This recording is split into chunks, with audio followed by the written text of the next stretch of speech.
नमस्कार, आप देख रहे हैं लोकमत राजस्थान। मैं हूं निशु शर्मा आपके साथ। विपक्ष वाले जेल से सरकार चलाना चाहते हैं। अमित शाह ने बोला विपक्ष पर बड़ा हमला।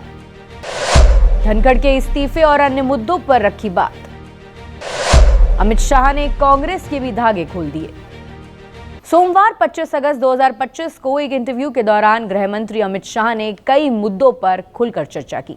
इन टॉपिक्स में शामिल था जगदीप धनखड़ का इस्तीफा, खुद की गिरफ्तारी और संसद में विपक्ष का विरोध। इस बातचीत में गृह मंत्री ने संविधान के 130वें संशोधन विधेयक पर विपक्ष के विरोध को गलत ठहराया। गृह मंत्री बोले, क्या कोई मुख्यमंत्री, प्रधानमंत्री या मंत्री जेल से सरकार चला सकता है? वो चाहते हैं कि उन्हें जेल से सरकार चलाने का विकल्प मिले। उन्होंने कहा, कभी देश का प्रधानमंत्री जेल जाए तो क्या जेल से प्रधानमंत्री सरकार चलाए? वो ठीक है। कभी कोई मुख्यमंत्री जेल से शासन चलाए, ये क्या ठीक है? जिस भी दल का बहुमत है उसका कोई अन्य व्यक्ति आकर शासन चलाएगा। आपकी बेल हो जाए तो आप फिर पद संभाल लीजिएगा।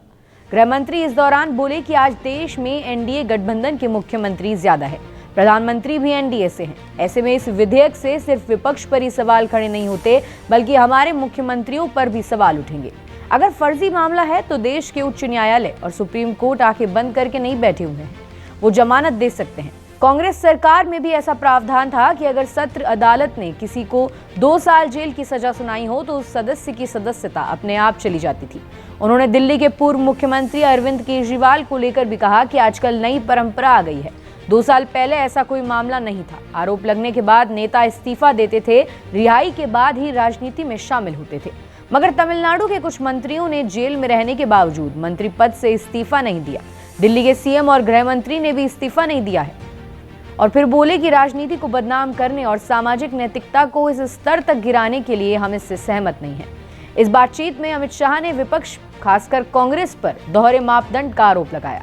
उन्होंने यूपीए सरकार के समय का जिक्र किया जब मनमोहन सिंह सरकार ने सजायाफ्ता सांसदों को बचाने के लिए एक अध्यादेश लाया था। शाह ने कहा कि सत्येंद्र जैन के मामले में उन्हें 4 मामलों में जेल हुई और सीबीआई ने चार्जशीट दाखिल की थी।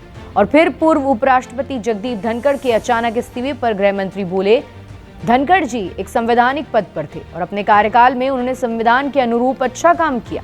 उन्होंने अपनी व्यक्तिगत स्वास्थ्य समस्या के कारण इस्तीफा दिया है। वहीं खुद की गिरफ्तारी पर गृह मंत्री बोले कि मुझ पर आरोप लगने पर जैसे ही सीबीआई ने समन दिया, मैंने दूसरे ही दिन इस्तीफा दे दिया था। अरेस्ट तो मैं बाद में हुआ था। बाद में केस चला, फैसला भी आया जिसमें कहा गया कि पॉलिटिकल एजेंडे का केस था। मैं पूरी तरह से निर्दोष हूं, मेरी जमानत पहले हो गई थी, फैसला बाद में आया है। ये पॉलिटिकल एजेंडे का केस था, मेरा इससे दूर दूर तक जुड़ाव नहीं है। ऐसी और ताज़ा खबरों के लिए आप देखते रहिए लोकमत राजस्थान।